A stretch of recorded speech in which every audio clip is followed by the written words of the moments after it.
everybody, welcome to Daniel Davis Deep Dive, coming to you live from Washington, D.C. And we have a great friend of the show back today, Matthew Ho, coming to us live from North Carolina, I believe, right? That's where you're at. Yeah. You're in your studios there in North Carolina.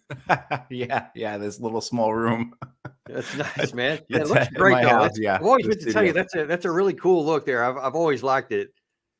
Oh, thank you. Yeah, no, I had some help picking out the colors and such. So yeah. Don't we all? We all need help. Exactly. Yeah. That's one of my favorite things, right? Is how I like to convince myself that I'm smart, because the definition of a smart person is someone who listens to other smart people and then changes their mind. And yeah, I know enough to listen to people, right? Very smart. Yeah, very smart. Yeah, especially like that Julian Assange in the back. We're going to be talking about that pretty soon here, I believe, on one of our upcoming shows. I'm looking forward to that. That's going to be an interesting thing to discuss. Definitely. Doesn't get enough publicity, I think. Yeah, and his extradition can really come at any time, and most likely it'll be kind of middle of the night, absconded away to the United States and put in prison and set up for trial in the Eastern District of Virginia, which is the secret courts that the federal government uses to prosecute all national security cases. And he'll get the same amount of fairness in his trial that we would expect from something like this, which is about zero. It'll be a secret trial, right? We can't tell you what the evidence is because it's secret, that type of thing. Yeah, there's not many people who even know much about that anymore, which is why we're going to devote this whole show to it. But there's lots of things that even people who know something about it, there's a lot they don't know, and I'm looking forward to getting into that. But what we're going to talk about today, though, is something a little more personal, something that affects actually both you and me to various degrees, and hundreds of thousands of our colleagues who have also fought in wars, and now hundreds of thousands more in other wars across the seas there. And that is PTSD and traumatic brain injury. Now, a lot of people have heard those terms, but we're going to make it a little bit more personal today, and we're going to share with you some of the things that have affected Matt here. He's been willing to open up about some things that have affected him. And the focus of this is right now, anyway, is on the war in Ukraine. So last night, the Senate passed their version of a spending bill to get us through this continuing resolution to kick the can down the road another period of time now to, I think, late January, early February. And an interesting thing about this is there was a lot of debate about providing money for Israel and money for the Ukraine war. Now, these two CRs, or the CR that was passed by both the Senate and the House, do not include any money on that. But that's a big contention. A lot of people are going to be talking about they want a separate bill, a clean bill standalone for funding that the president wants, that most in Congress say that they want. But it's funny, you don't hear much about the people that this money is going to help. You don't hear much about the soldiers. You hear a lot about tanks and F-16s and artillery round, long range rockets. You hear about all those kinds of weapons of war, but you don't hear anything about the men that are going to use them. And we're going to talk about that today. What the impact of now 21 months of uninterrupted war at the highest level since World War II that anybody in the world has seen.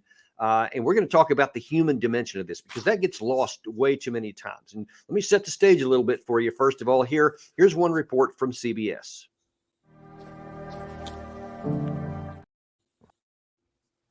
I'm rather tired to kill another people. Andriy is on a week's break from defending the besieged town of Bakhmut.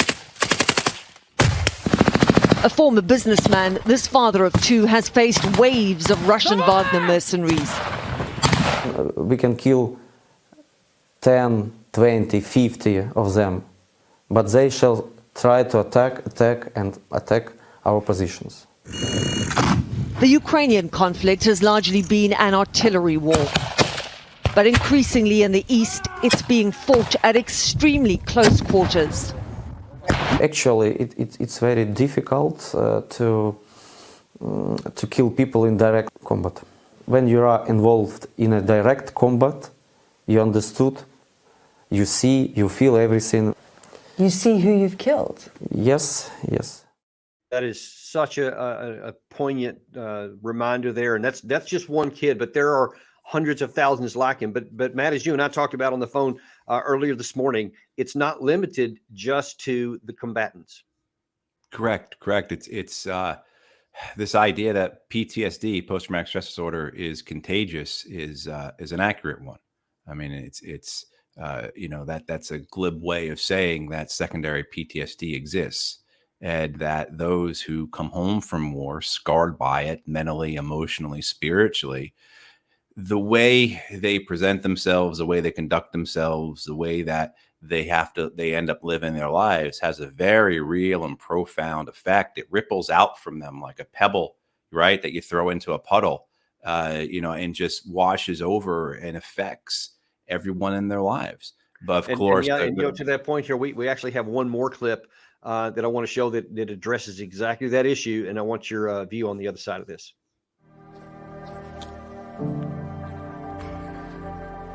Когда вели бои в Белогоровке, попал сюда со спиной из-за веса и контузило. По нам танчик отработал и возле блиндажа плотно прилетело. И сюда с контузией попал.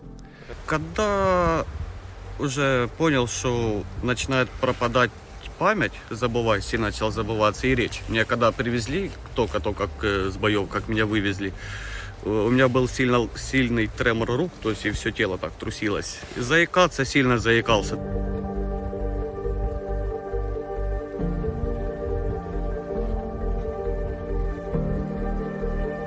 По поводу нервы і по сьогоднішню минуту, конечно, переживаю я за свою дитину, за його состояние, это очень тяжело. Ну і мама сама в Куп'янську пережила і окупацію, і деокупацію. Поэтому я, як ніхто, понимаю, що це таке вот эта лінія фронту, і як вот это під градами міномет. So it's not just something that the men, but as you talked about, it affects people coming home. Now, before we get into too much of your experiences, can you kind of bring us up to date a little bit on what your combat experience was? I think you had two separate tours in Iraq. And first of all, I just want you to tell us a little bit about what you did and what you experienced during those two conflicts. Sure. The first time I was in Iraq, I was a U.S. Department of Defense official. There's a long story behind that, but I had gotten off active duty and gone to work for the Department of Defense and went to Iraq to be a part of, in the final days of what was the Coalition Provisional Authority that then became the U.S. Embassy in Iraq in 2004. And I was I was north of Baghdad, based in Tikrit, working in 4 different provinces up there. And I was basically a civilian administrator. I was responsible for doing political and reconstruction work. And so, saw a lot of things shot at me, shot near me, blown up near me, that kind of thing. For that experience, though, the impact was the close presence I had to the Iraqis and the direct effects on them, the relationships I had, and then seeing how the war literally, in some cases, literally tore them apart. They were killed. In other ways, that they suffered and their families and the people suffered. The second time I went back as a reservist with the Marine Corps, had a command of a combat engineer company in Anbar province, the second most violent province after Baghdad, of course. And, saw direct combat. I'm wrong, Matt, but that was during the Anbar awakening. Is that right? I was there got there and we got there early fall 2006. And so while we were there, it was the state of things was such that you couldn't leave your fire base, your FOB, your COP, what battle position, whatever you want to call them. We called them all those different things without something happening, right? We called them ticks, right? Troops in contact. I mean, that happened just continuously. Every time you rolled out, there was a good chance, better than average, that you were going to get into a firefight. Someone's going to shoot an RPG at you. IED was going to go off. You're going to find an IED. My Marines actually did route clearance, which meant they went out driving around looking for roadside bombs. Right. So a lot of that experience, a lot of that type of leading troops in combat, so I had both those experiences of being on the civilian side and on the military side. One heavily engaged with the civilian population, seeing the effects on them, and then on the other as well, Hey, so let me ask you, what was, if you can tell us from your Anbar province period of time, give us just like one vignette of one of the most harrowing firefights or engagements that you may have had that was really left a memory a mark on your memory?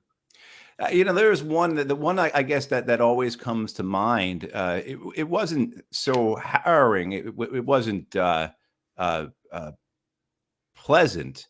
But and certainly we were in danger, and we were having automatic rifle fire fired at us and RPGs, and we were kind of trapped in a position. This is in Haditha.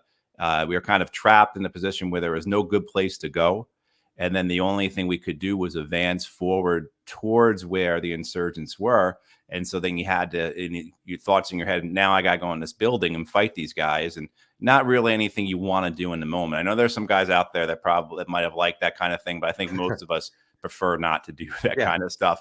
But the thing about it, though, at that point made it so harrowing were these two little Iraqi girls who were nearby, who were there, who just kind of stumbled onto the scene as it was happening, or kind of got caught in the crossfire, so to speak. And I remember one of them had a Hello Kitty backpack on. And I think about those girls a lot. I think about the Iraqi civilians a lot. And you wonder whatever happened to those girls. This was 2006. So they had to go through, with the Anbar awakening, things settled down very quickly. It became very placid there, very peaceful for about 4 years until 2011, when you had the resurgence of the Islamic State or Al-Qaeda in Iraq. And then, of course, when you had certainly when Mosul's taken in 2014, by that point, that part of Iraq, Western Iraq, had already been taken by ISIS. So all that 2006 period there, that may have been the pinnacle of the violence. It was. I mean, it was. It was very violent. But what goes to show, though, the lesson from that, if you will, was that all we had to do to bring the violence down, to practically end it, was to talk with the resistance, was to talk with the insurgency. Once we spoke with the Sunni nationalists who composed 97% of the Sunni insurgency. So once we spoke to the actual Sunni people who lived there, who we were occupying, and said, what are your grievances? And they said, well, you've usurped us. We're not in control of our cities, our towns, our villages. We're cut out of the government. You've put these Shia and Kurdish occupation forces here, along with you foreigners. Give us our land and our people back. Once we said, okay, they literally just said, all right, the Al-Qaeda and Iraq guys are over there. They're in that house. Right. That's how it happened. And then, because interesting, the Al-Qaeda and Iraq guys were also attacking the Sunnis themselves. So it's like, we had some common cause to go with you if we had only stopped to listen, because we viewed them all the same, but they definitely weren't. Right. And it really was this idea that people are going to resist occupation. And if you give them no other outlet, if they have no other choice, they're going to find whatever support they can get. And the only support that the Sunnis could get really came from the Saudis, I guess maybe to a degree from the Syrians, but not really. But so what was that help looking like in 2003, 2004, 2005? That looked like Al-Qaeda in Iraq. That's what they had. And so, and they didn't like them at all. They hated them. Right. And they were butchers. They were, I mean, in Haditha, just because I was there a lot, this is where, local police, Iraqi police, who had kind of stood up to the Al-Qaeda and Iraq guys and said, no, this is our town. They had their heads cut off and put on posts. It's interesting, Matt. I don't know if you've seen it.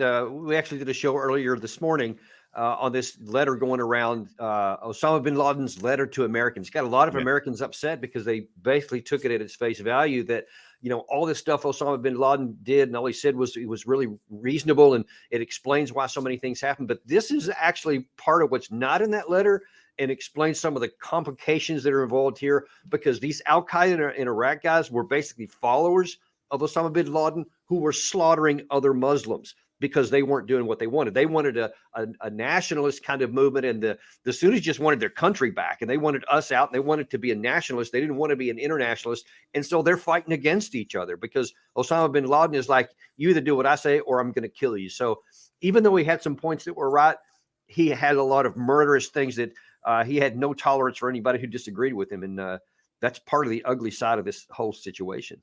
Exactly. And that's an aspect of all this. Resistance, when it turns violent, tends to get more extreme, so that you have the opportunities for people, say like bin Laden, organizations like Al-Qaeda, to not just gain credence, but to have power, to have authority particularly if they're the ones who have the weapons, if they're the ones who have the backing of, say, Saudi Arabia, then of course they're in a good position then to be at the forefront of any resistance, because the general resistance, the general population, don't have that. They're looking for anyone to help them. Yeah, and this is why right. you don't push people up against the wall. Don't back them into a corner. Don't give them other options.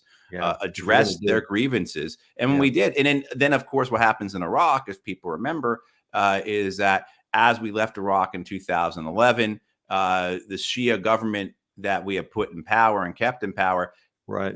turned around and started preying on the Sunni population again. And so And then then- what happens is the Sunni population says, hey, we need help. We're being oppressed by this government, this Shia government. And who do they turn to? Well, the only people ISIS, to turn there it is. to was Al-Qaeda in Yeah. Iraq, which at that point had turned into the Turned into Islamic ISIS. State. Yeah. And so forth. And then the great horror of that the people of the Euphrates and Tigris River valleys went through under the Islamic State occupation. But then the war that resulted to destroy the Islamic State. I mean, the United States Air Force and Navy destroyed almost every city along the Euphrates and Tigris River valleys from 2013 it begins up through 2018 or so. Yeah. I mean, you were there. I know you Yeah, went I was. I saw Yeah. a lot of that stuff, but I want to get back and focus on the human aspect of this, because I think too many people, and maybe I'm guilty of it sometimes, we want to talk about the tactics and the strategies and all this kind of stuff that goes along with it, and what we could or should have done in different places and what we should or shouldn't do now. But that's the next episode we'll talk about. But I want to stick on the human element here. So if you could, so you were at the height of the Anbar fighting, and you suffered that stuff, the troops in contact and firefights nearly every day you went out there. Tell us a little bit about what happened when you got back, because as you and I have talked before, there's kind of like two stages and two separate things. There's both the PTSD and the traumatic brain injury. So there's two separate things. A lot of people don't know the difference. And I wonder if you can explain the difference in your own experience. Right. And I would add a third, which is the moral injury. And these are the three invisible wounds of war that you hear so much about. They've always been around. It's always existed. Our generation is not any different than any other generations of war. This goes back to antiquity. The Romans and the Greeks talk about this. Shakespeare wrote about this. I mean, it's not an American phenomenon either. This occurs to every army, every cadre of veterans in the world. And with the three, with PTSD, TBI, and moral injury, they are different, but they also overlap. So it's often hard to distinguish between them. But then also too, they also are they coexist. They're comorbid in many ways. But PTSD is that response to being in a traumatic situation. It is basically in the sense of where it is with combat veterans. You're talking about having gone to war, having gone to Iraq, to Afghanistan, say, to keep it in our generation. And every day for 8 months, 12 months, 15 months, going out and hunting other people while other people hunted you. And then you come back and your fight or flight system, your survival system that was meant for us to survive when the saber-toothed tiger walked into our cave, our ancestors' cave, it's been on for 8 months, 12 months, 15 months. It's basically malfunctioned at that point, and it's still producing all that adrenaline and cortisol. And so you're walking around back in a, quote, normal, unquote, circumstance with all these survival chemicals pushing through you. And that causes you to react involuntarily. That's why you have the hyper startle response. You're hyper vigilant. You're having nightmares at night, right? Your body, your brain is trying to process. Man, interestingly, when I came back from my second tour in Iraq in I forget 2009, I think it was, we had to go through. I think it was Qatar. We had to fly into Qatar from Baghdad, or from where I think Al Udeid is where I left. We lived somewhere in Qatar, I think it was, and then we did fly back to the U.S. When I landed at the base in Qatar, we got on a bus and had to take a bus drive to the U.S. base there for getting ready for the onward movement to the next phase of it. And I remember being on the bus by the window and looking out at the road and being, I won't say afraid of everything, but like you said, hyper vigilant to, right. I'm like, what is that over there? What is that? it looks like just a wad of paper, but what if there's something inside of it? Because we're trained to be looking for that stuff. And I couldn't turn, I was no longer in the combat zone, but I couldn't turn it off. And I guess that's similar to some of the things you experienced. It's involuntary. And so same thing. And so I know what you want to talk about, how it affects others, the people in our lives. So you come home, you go to dinner with your wife or your girlfriend, and you can't look at them because you are, first of all, you got to sit with your back to the wall and everything else. But then you are looking at everybody who's coming into that restaurant. You're checking them out.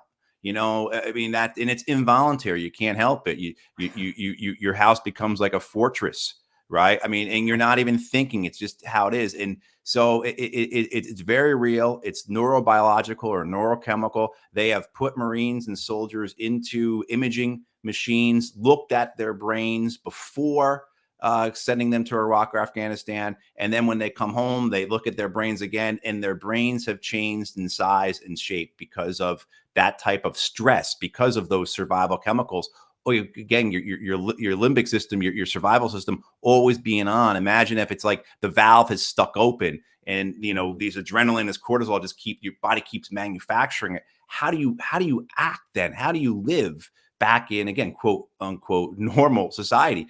But, then with traumatic brain injury, certainly I think people are familiar with that. People have the understanding of concussions, of brain damage, of brain injury. But what we're talking about here is what used to be, it still is classified as MTBI, or mild traumatic brain injury.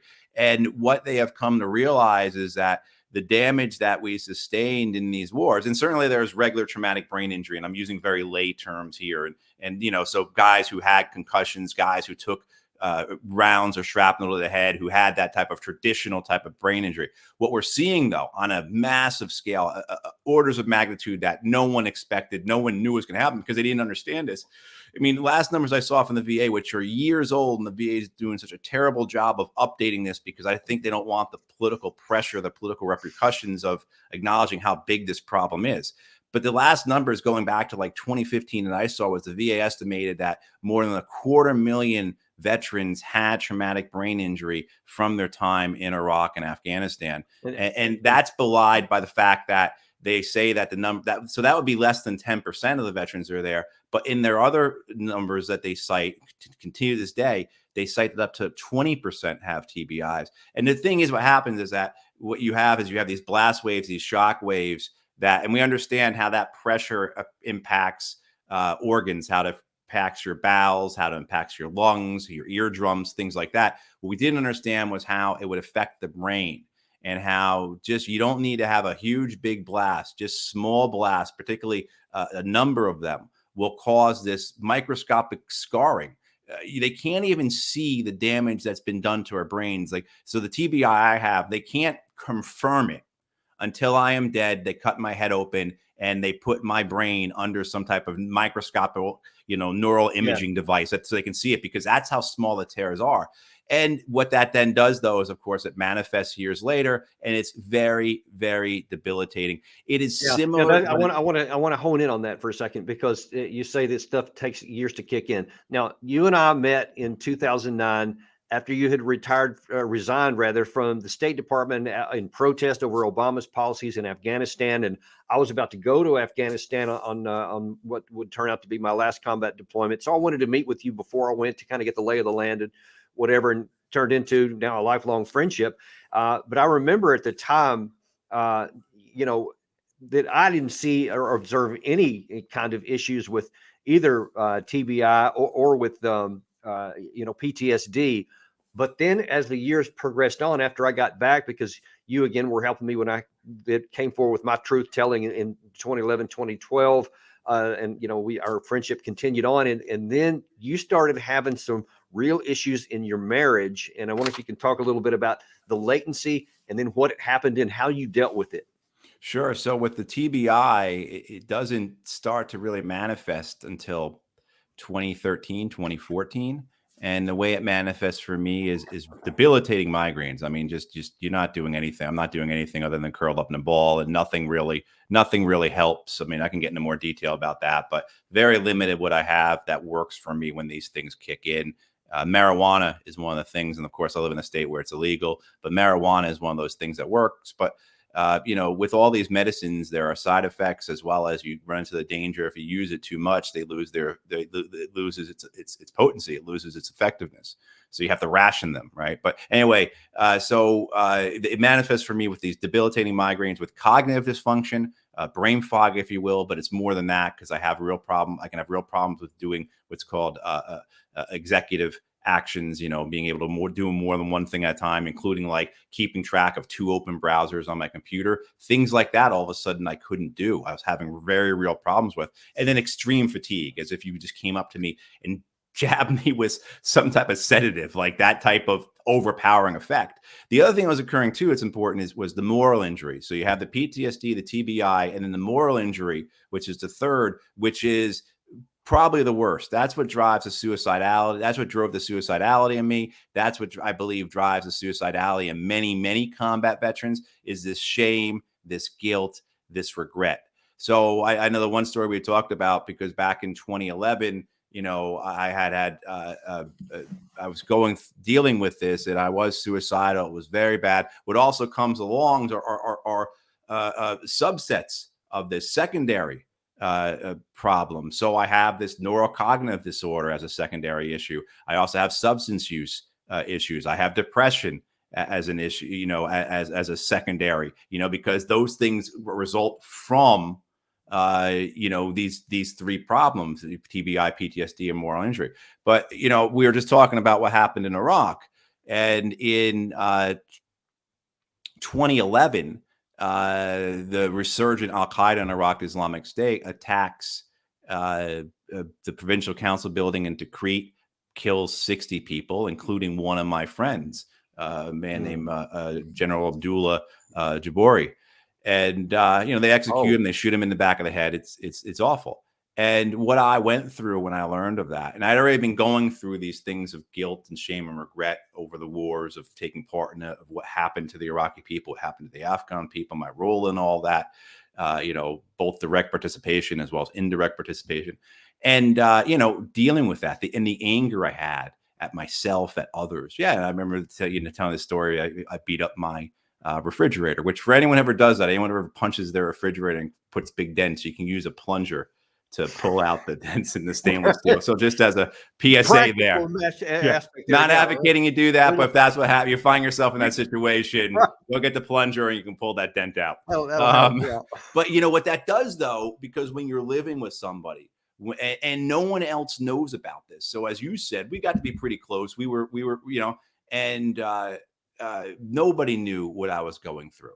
The only people that knew that I was going through were the women that were in my life. And that wrecked relationship after relationship after relationship.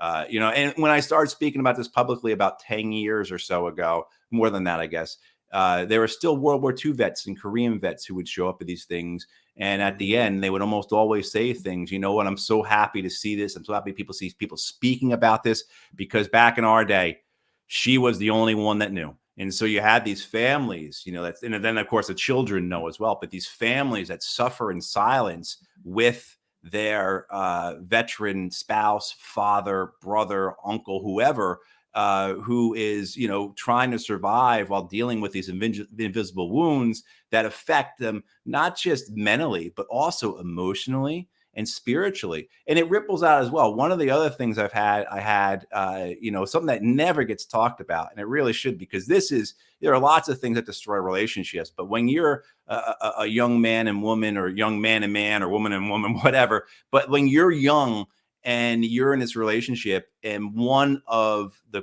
partners just stops having sex, what that does to a relationship, what that can do. And so what you see a loss of libido, a sexual dysfunction, and occurs with all 3 of these, with TBI, with PTSD, with moral injury. And so you have these issues. So where, in my case, the women I'm with, they have to deal with the nightmares and the night terrors I'm going through. They have to deal with my drinking as my way of self-medicating, handling it. They have to deal with like the mood swings. They're walking around on eggshells. They have to deal with my breakdowns, you know, my anger, just things that they don't understand. Cause I'm not telling them about, I'm not talking about it. I didn't tell, you know, I didn't tell her that the reason why I punched the refrigerator and was so angry is because my friend had just been shot in the back of the head. And I felt like I had betrayed him. I felt like I had abandoned him to die.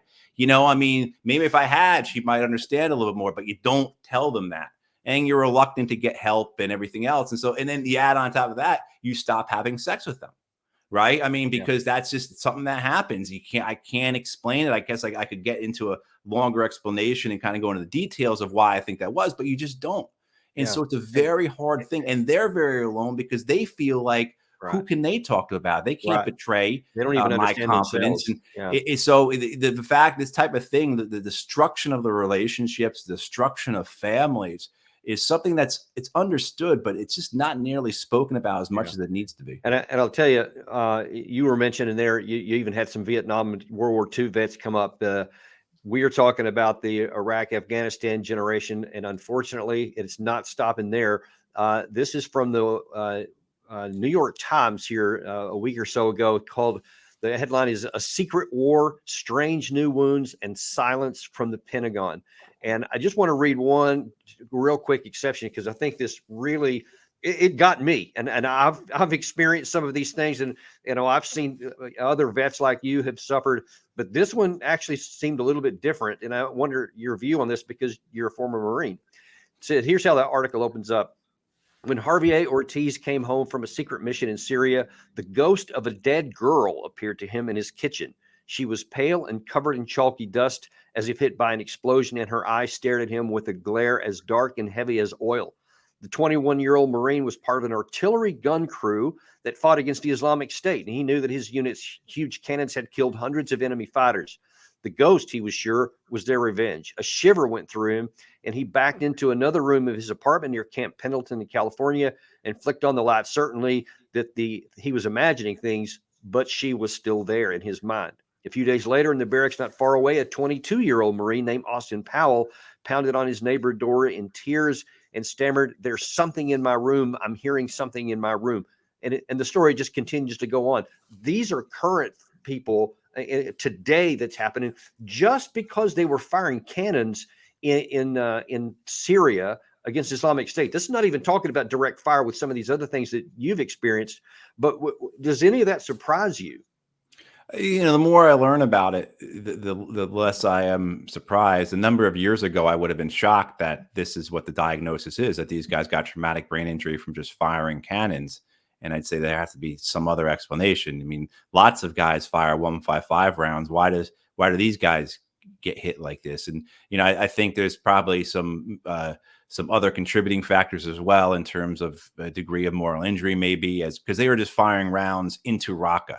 And as much as the article says how they just killed hundreds of Islamic State fighters, they killed a lot of civilians. They killed thousands of civilians. And so that may be weighing on them, as well as in the PTSD. It says they're not in direct combat, but we know that's not how PTSD work. Just the fact that you are just around artillery fire like that around the clock, you are going to be in survival mode. Your system's going to be kicked on.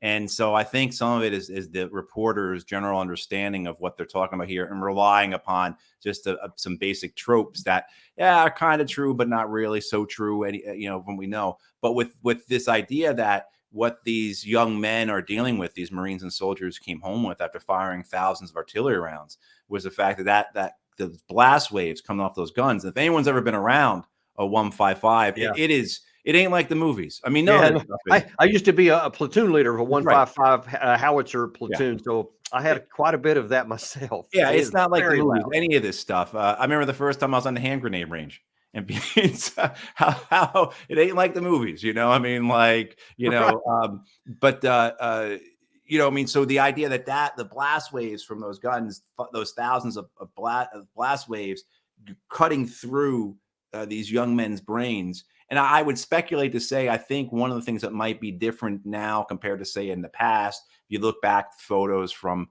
Vietnam, World War II, when they were firing guns like this, a lot of times they didn't have their helmets on. And there is a body of evidence out there that says some of our TBI may be caused by our helmets, to put it very simply, capturing, keeping the blast wave in. Focusing it on the brain instead of directing it, flecking it away. That's exactly right. So, and that's just pure my speculation, just based upon what I've read and kind of hearing this, and because that's going to be the argument. Is like, well, how come it didn't happen when they were there in Vietnam? How come it didn't happen when they were in World War II? Because a lot of it did. It just wasn't diagnosed. I mean, that's a big part of it. Yes, that's exactly right. It's the same thing with the argument about the suicides. That what we're seeing now is, well, the VA didn't capture national suicide data until 2012. So anyone who says we're going to compare what's happening now and in the past is just full of it, because they never collected the information. But we know anecdotally, as well as what we know from things like hospitalizations. I mean, during World War II, the U.S. Army was hospitalizing 350,000 soldiers a year for psychiatric disorders. 350,000. Right? PTSD isn't even a recognized diagnosis until 1980. I mean, so like the scale of this was massive in the good war. Now that brings me back to where we actually started this conversation, and where I want to end it here. And that is with the war in Ukraine. So that's going to be something, maybe not exactly on the scale of what we had, but I guess for a nation, it probably will be on something close to a par for that. This ticking time bomb that's going on in the preparation for Ukraine right now, as they continue on now, heading into their 22nd month of war, and we're getting close to that 2-year anniversary.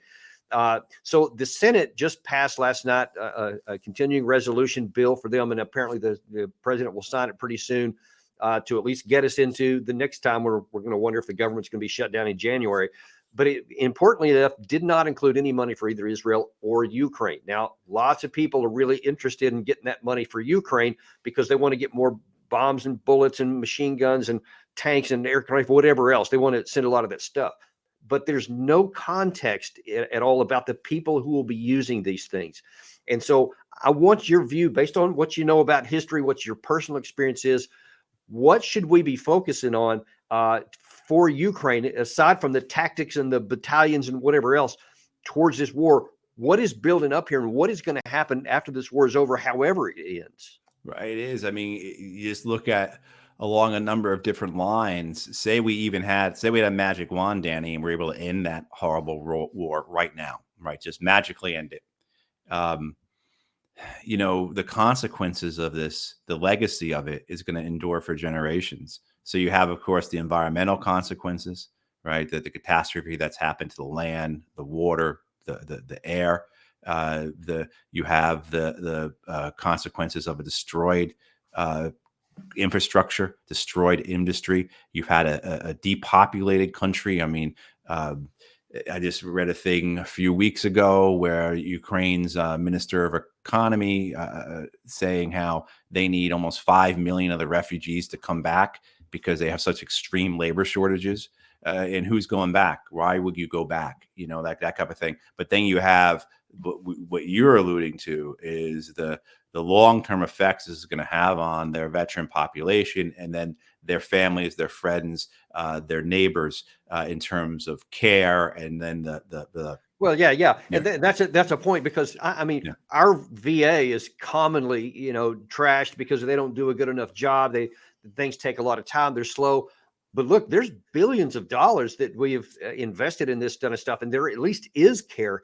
But in Ukraine, I mean, I don't think they have the physical facilities, the trained staff, and definitely not the money. Where are they going to be able to take care of these people? And if we look and see how their post-war reconstruction is lining up, it's going to be financed by J.P. Morgan, Goldman Sachs, BlackRock. You have these Wall Street is going to go in there and own Ukraine.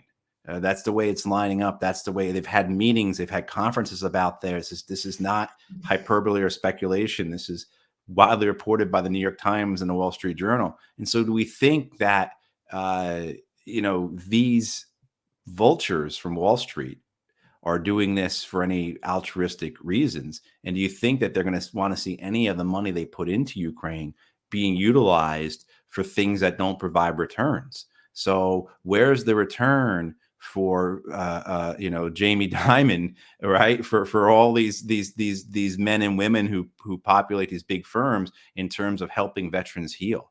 And so we are very far behind the US where we need to be. We're much better than we were 20 years ago. We're much better than we were 10 years ago in terms of our veterans care. Much better. And the VA has done a great job, and it needs to do more. It needs to be further resourced, but it's still the second largest federal department after the Department of Defense, $300 billion a year.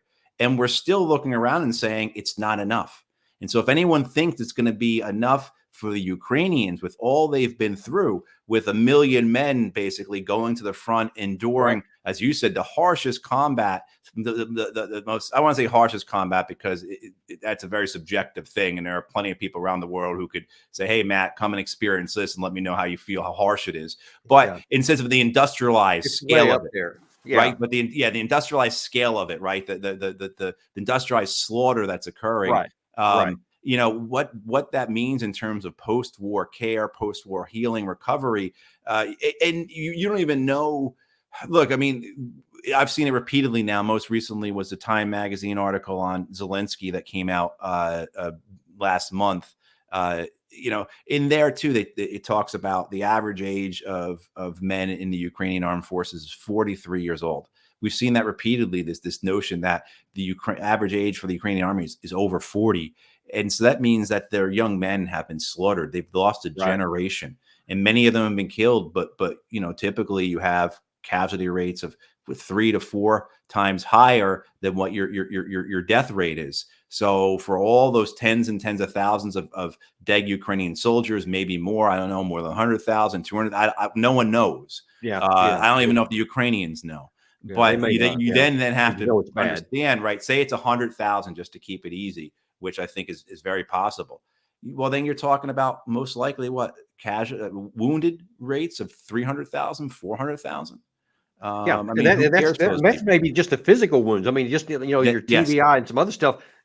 I mean, it's almost hard to imagine any of them not having some kind of trouble with TBI or PTSD. So right, you'll see then that you'll see a whole generation and beset with those substance use disorders, with depression, with the suicide rate. Right. There's no reason to believe it won't be a ticking time bomb. It is. All that stuff's going to happen when all the Western cameras move on, and we move on. And we say, okay, problem solved. This war is over by whatever means. Then all of that damage is going to start manifesting.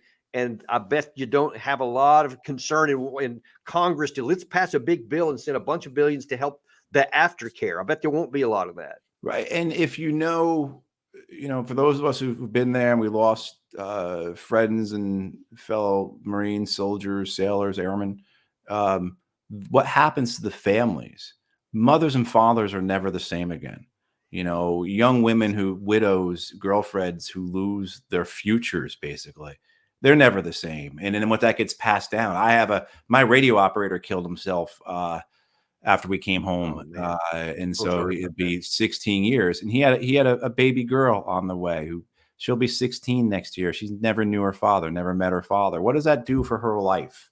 Right? What does that, I mean, so just again, that ripple effect, how this goes throughout the whole society. And I mean, and the scale of loss in Ukraine is so great that everyone is feeling it. It's not where it was like here in the US, where very, very easily, particularly certain parts of the country and certain demographics, they've never known anyone who went to Iraq and Afghanistan, let alone someone who was killed or wounded.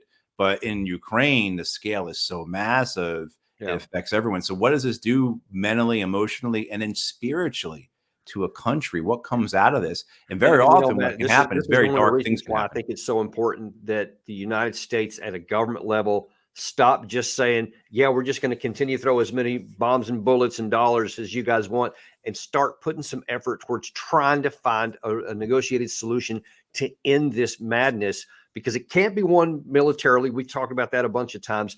So if that be the case, then it's a moral imperative, in my view, that we start doing something that could end this carnage instead of just blithely funding it and letting them go as far as they want to, because of the damage it's going to continue to cause. I think we need to have a big pause. And I know we can keep going on here forever, but this is not going away anytime soon. And I definitely want to have you back to talk about those things. And what are some possibilities? What could we do differently than we are now?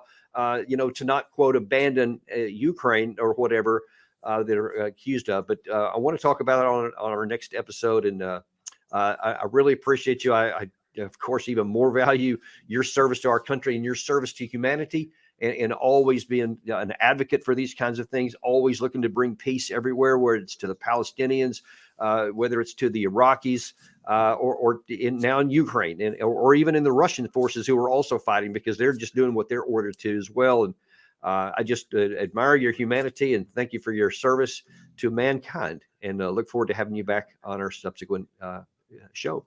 Thanks, Danny. I appreciate that. I feel the same.